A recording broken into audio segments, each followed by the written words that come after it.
Hey there guys, we've now got the unit data for Guardian of the Underworld Chow, and in this video we're going to be taking a look at him, get some early impressions. And I just will say up front, overall, I'm pretty happy with the unit. He seems really well designed and pretty nice. So let's go ahead and go through the kit one by one. So as far as his categories go, he's got a bunch of them, but the only ones that really matter, honestly, are that he's got the Evocation category, which means he gets a leader skill from either the new Tyvis or the new Roka. And he's also got Clash of Wills Water, which unfortunately is also Tyvis. But in the future, you know, other water units might get leader skills for Clash of Wills Water, like, you know, I'm speculating here, but potentially the Premium Rain from the 8th anniversary with the 1000 leader skill, you know, he might get Clash of Wills Water. But yeah, so he's a mage and a buffer, as we kind of already know. And as far as his stats go, pretty good. He's got 528 plus 97, which is 625 base magic. That is basically top tier. So very, very nice on that. And nice stats really across the board. He's got natural immunities to most of the stuff that matters, not silence, but whatever. He's got natural resistances to all the elements, 50 or better. He's got also, you know, a little bit of jump ahead. He's got 50% evasion as well. So, you know, really nice stats. And as far as his gear goes, he's got pretty much all of it. So once again, absolutely great. All 4 chest pieces, both helms, so, you know, no more wasting a materia slot to give him helm access. If it feels like the last, like, I don't know, 5 global exclusives have not been able to wear helms. I could be mistaken here, but it just feels that way, like Aya Brea, Malphase, etc. Richt couldn't wear helms either. But thankfully, we're getting the helm access for Chow. And as far as the kit, you know, unfortunately, Chow is an SLB unit, so it's just a one-form kit. But the kit's really nice, I gotta be honest here. So, just real quick, I'll mention he does have permanently active quad cast or triple cast, but quad cast is the nice one. And let's just go through the kit one by one. He's got a lot of cooldowns, like a lot of cooldowns, but overall they're fine because they're all full uptime. So, you know, if you're getting dispelled, it can be kind of a headache. But again, as long as you're not being dispelled, the uptime is perfect on all of them. And this is what I love to see. I've talked about it before. When they do both JP and Global, will sometimes make units with partial uptime on their buffing. And honestly, it's just a headache. It's just a headache when you give like a buff of a 3-turn duration and a 4-turn cooldown. It's like, ugh, do you really need this irritation? But Chow doesn't do that, and I'm very, very happy about that. I just wanted to call that out. All of his buffs have complete, perfect uptime. Wonderful. So he's got Fluffy Watchdog. It's a AoE party buff, 300 attack and magic, 250 LB damage. And for himself, it gives him, let's see, focus on the current turn, which won't really do a whole lot, I guess. But it auto-cast for the next 2 turns in a row. So if you do this on turn 1, then I guess at the end of turn 1 you're focusing. Honestly, this is this is almost a negative because you're taking the spirit penalty on turn 1 when you don't really want it. But again, minor nitpick. On turn 2 and turn 3, though, it auto-cast focus, so you can. This is really awesome. I love this kind of stuff. That means you can, you know, set up on turn 1, do your big burst on turn 2. Well, SLB, so I guess turn 3 for your big burst. But then you can like either entrust or just LB fill him with like Kresnik or something, and get a second focused limit burst the immediately following turn, and that's really nice for, you know, bursting, damage per turn, etc. He's got 3 different elemental supports, and this is, again, it's really nice that they're giving these wide access. You know, in the past, we've been like really narrow units. I'm liking that they're giving Chow, you know, broad access. So for the party, AoE Amplify 45 Dark, 45 Light, and then Water is 60 water Amplify, full uptime. Of course, water is the primary. Full uptime, some imperils, again, you know, the bigger on the water. And we're going to real quick jump to his magic, and I'm not sure if this was already intended. Maybe they've heard community feedback, but Chow has the on-demand in Lightga and Darka and Waterga. So AoE, Party, Imbue, Amplify, 5 turns with Water, Light, and Dark. Again, I've mentioned a few times in the past, quite a few global exclusives have been like not having these. And it can be a real headache when, you know, you get dispelled or you just don't have full uptime, etc. But Chow has them. Chow has these, outstanding. So he has basically really good support for all of, well, I mean, I wouldn't call the Dark and Light really good support, but it's 45 Amplify, full uptime, on-demand Imbue. That's nice. And then 60% for the water. And again, this is not Clash of Wills log. This is everywhere, including, you know, not that we get that many these days, but trial content. So you can maintain a 60 water amp for the whole party for an entire trial or an EX fight or, you know, whatever. And then he has some killers. Now, the killers are a little bit not quite as good as some of the other killers. They are single target, 1 turn cooldown, which basically means you can't multicast these. So 1 target per turn can get a 3-turn fairy or beast killer. Increases... Oh, for caster as well. I didn't even realize that. So, okay, so it actually gives it to a target and himself. So he will always have the fairy and the beast killer. And you can do it for 3 turns to 1 target per turn. So that would be with yourself. I'm just doing it in my head real quick. So 3 turns. You're not going to do it on the burst turn. So you have to do 2 turns in advance. So you could maintain the buffs on 3 targets. So it would be 2 targets on the setup turns, and then the burst turn, they'd still be there. So yeah, he can maintain this on 3 different targets. Himself and 2 additional targets. So again, not as good as AoE buffing, not as good as stuff as like, you know, Ihana, where you can do a single target, 2 at a time, etc. But still, it's good. Like, it's way better than not having killers at all, which is quite a few units lately. But yeah, now, you know, just as a nitpick here, it would have been really nice to have Undead Killer, because Undead Killer is, as I've learned, looking at options for the current Clash of Wills. Undead Killer is very uncommon. Not many units have Undead Killer. There's a couple specialized units like Rosa, etc., but you're not going to bring Rosa to Clash of Wills. But for Clash of Wills, Undead Killer is like, I think it's just Ling, who again you're not really going to bring. But, and then Lilith with a Magnus, 1 time ever. So Undead Killer, pretty hard to get in Clash of Wills at the current time. And Chow is not fixing that. Whereas Beast Killer is on Melissa. You're very likely going to bring Melissa. Well, she's very good. Maybe you won't bring her. And then Fairy Killer is on, I guess, Kaito, which is not someone you always want to bring. Anyway, it would have been nice to have Undead Killer. It's a very rare killer. But Chow doesn't have it. But he does have Fairy and Beast, which is really nice. And then these are his chaining.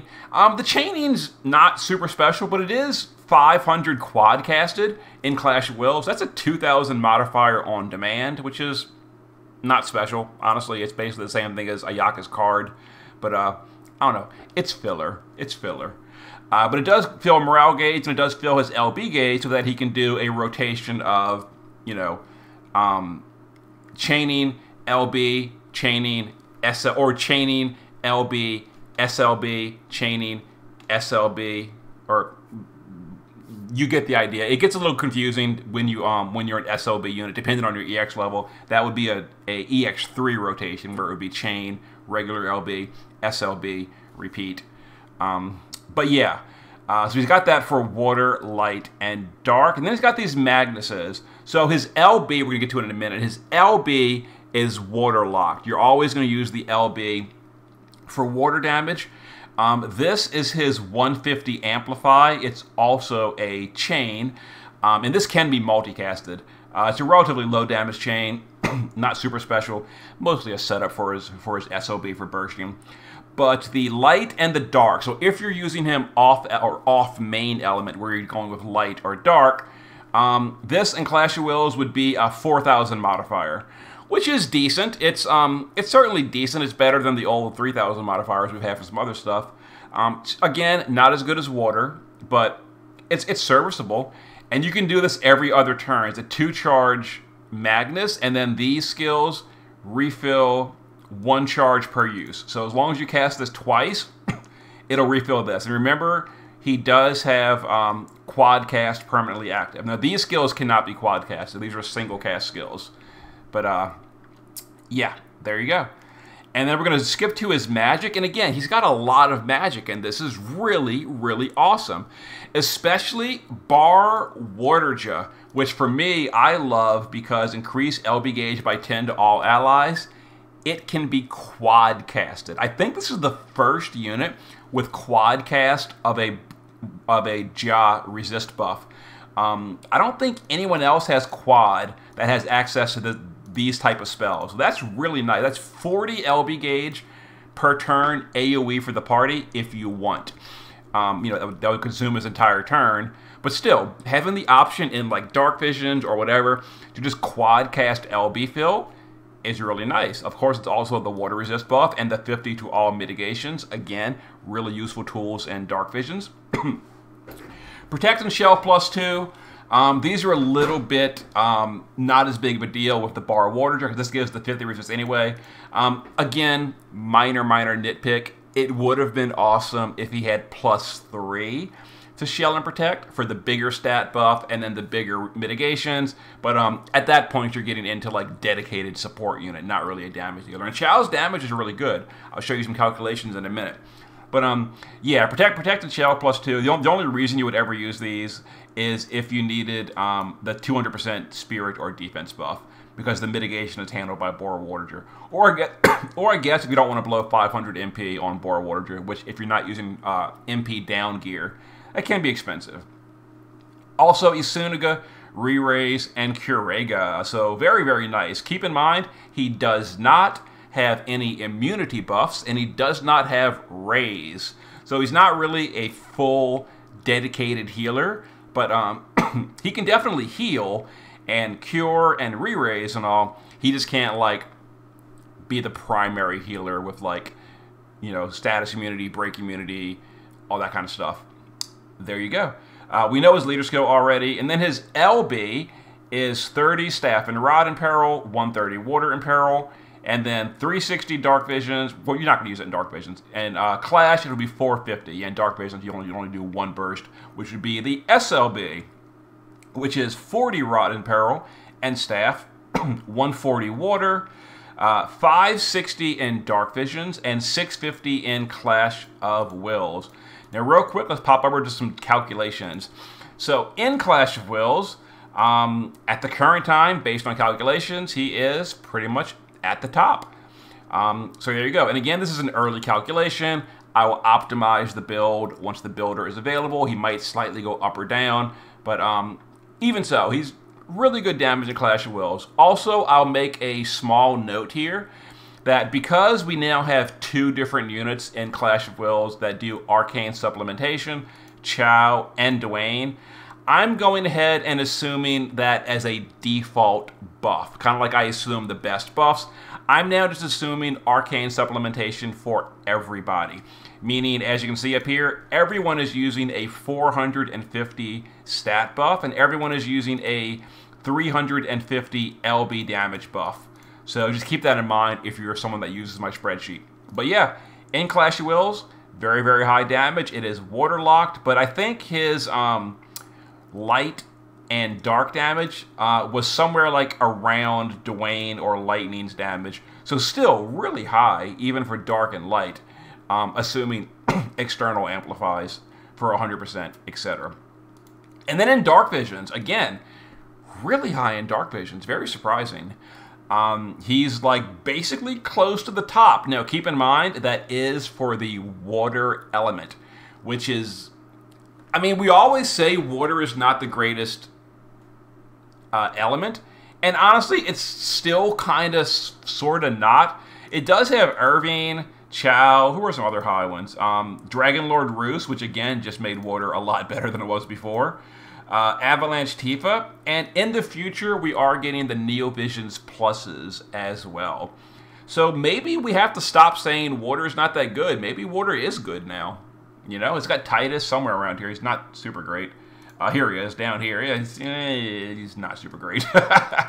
But yeah, like maybe Chow is bringing water early. I don't know.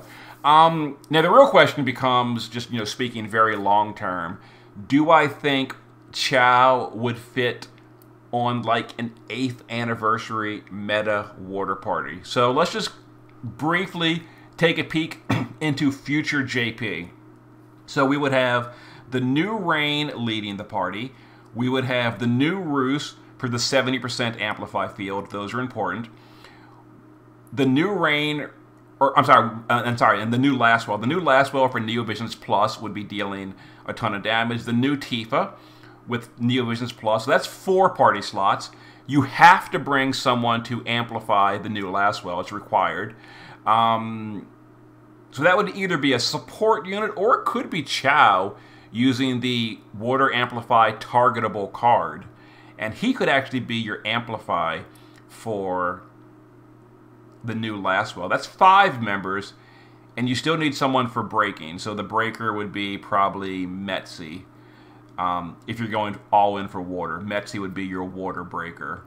So yeah, I guess Chow could be used there, and he would be the person to give the 100% amplify to Lastwell with the vision card. That assumes you have the vision card. It is limited and no longer available. Anyway, we're getting kind of off track. That's way in the future. That's like 4 months away. That's huge speculation. The meta may entirely change by the time we get there, but I figured I'd just, for fun, to speculate. Let's go back to Chow and look at his passives. Oh, and as far as active abilities, he has 2 more that are only in Clash of Wills. Arcane Supplementation, which we knew. But hey, he's got Encouraging Waves. He's got the ramping 100 Water Amplify for the entire party. It is locked to Clash of Wills. Same thing as Malphase, same thing as Addison Rae.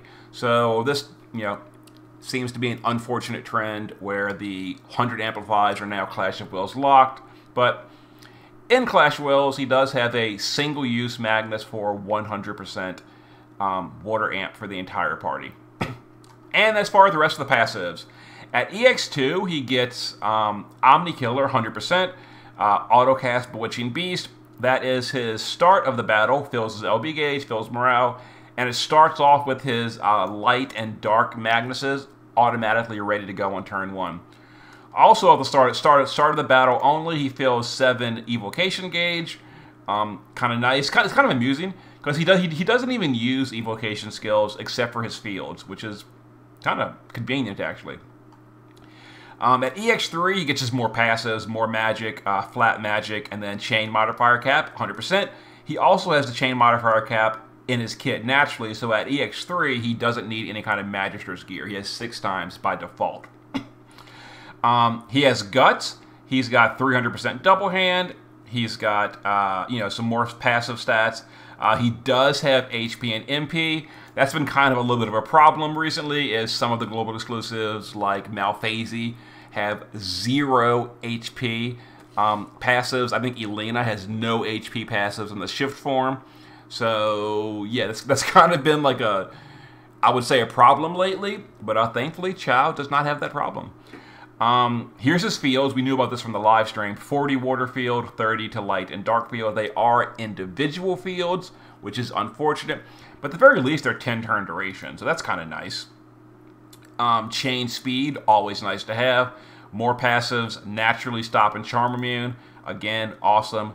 And then his trust passive is just, you know, more killers. He's got Beast, Demon, Fairy, and Reaper at 200%, because remember, 100 here, and then 100 Omni, and then 100 to all the rest from his Omni Killer. So he gears pretty well. He's almost like a premium.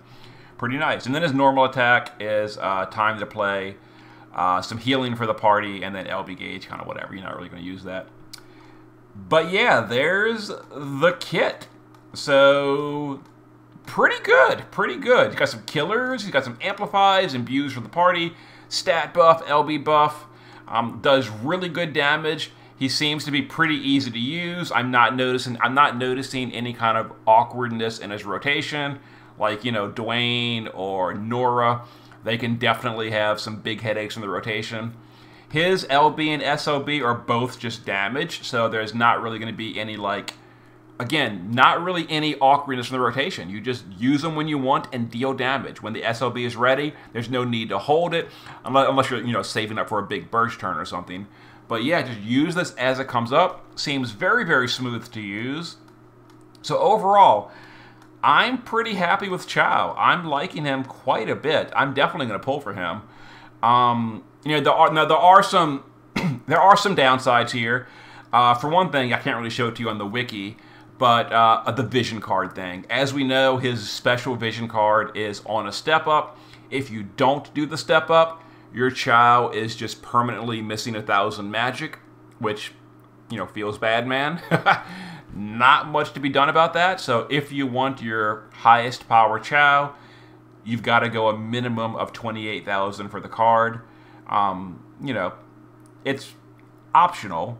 And Chow is still going to be a good unit even without that card, but it does feel really bad that they really did, and I would say kind of an underhanded move with that, and making you have to pull for the card, and tickets, like getting a lucky pull from Chow with tickets is not going to be good enough because, well, not going to be good enough for a max potential Chow. He'll still be a good unit, just not as good. And yeah, good unit. Not much more to say. I mean, he's good. He's smooth to use. I guess I could say one small nitpick is he doesn't really fill that much morale gauge. He's got a few cooldowns like the supplementation and then the one time at the start of the battle, but he doesn't have any auto-cast morale at all, and most of his skills don't fill morale. The only morale fill skills are the chaining, which honestly most turns you don't even really want to use. You're gonna be using most of his actions to cast all these cooldowns, cast these killers, or using the LB, or using these Magnuses for damage. You're very rarely gonna actually be casting these skills that fill morale. So yeah, Chow is definitely not good for filling the morale gauge. He's got a little bit of fill, but you know, he's nowhere near the amount of like Tsukiko or Flaring Rain, or even like Malphasy or Addison Ray. They fill a lot too. Chow will not fill a lot of morale gauge. But yeah, basically it. Really good unit. You know, I'm hoping, I really do hope that the reason he seems so good is because they've listened to feedback about some of the previous units that were not as impressive. Like, you know, Kier, Elisperis, etc. Their kits seemed really either bare-boned or awkward. Stuff like, you know, Dwayne and Nora. While they're good units, they definitely have some very, very awkward rotations. Cleome is another one that had a really awkward rotation. And I'm very happy to see that Chow's rotation looks very smooth, very easy to use, perfect uptime on everything. They didn't bake any kind of built-in annoyances to the kit. It seems really well designed, and I just wanted to express my appreciation that the kit does look really well designed. Now, the final question is, do I think he's like a required must-pull unit? Probably not, mostly because he's water, and water is not the best yet. It might be in the future, but at the current time, there's still very few good dedicated water units. You know, we just had the Dragon Lord Roos. He's pretty good. We've got now Chow. He's pretty good. We've got Irving. Irving has a huge asterisk by him, which is like he's cancer to actually use and doesn't always gear properly. So Irving is more of a spreadsheet warrior. Yeah, so probably the biggest penalty of Chow is the fact that he's water, because water is in flux. In 4 months, water might be where it's at, but we're kind of far from there at the moment. And then the last thing, real quick, Kaito. This is Kaito's his upgrade. The last upgrade we didn't know about, but now we do, is his field. Sun Glitter is a new passive in Clash of Wills only. He has Sun Glitter, which is a water and light imperil field by 25% for 5 turns. It is on demand. You can cast it when you want. It is included in his multicast, so just stick that in whenever you want. It's a 25% water and light imperil field. So nice, not super game changing. And just real quick, I did calculate Kaito's new damage. Kaito's new damage is actually still even lower than Elespirus in Clash of Wills. So maybe that was the Elespirus' buffs. Elespirus is no longer the lowest damage dealer in Clash of Wills. Now that's Kaito. And I'm kind of joking because obviously a lot of other units are even lower, like Tiana, etc., Wilk. Or actually Wilk's slightly higher. But yeah, this is only where my personal cutoff for my spreadsheet is. But anyway, there it is. So we'll do some live stream on Clash of Wills tomorrow after I do some polls. I'm happy with Chow. I'm going to pull for him. You know, is he a required pull? Got to make that decision for yourself. I would say he's very good, but I don't think he's going to be a requirement, but who knows? Okay, see you in a bit.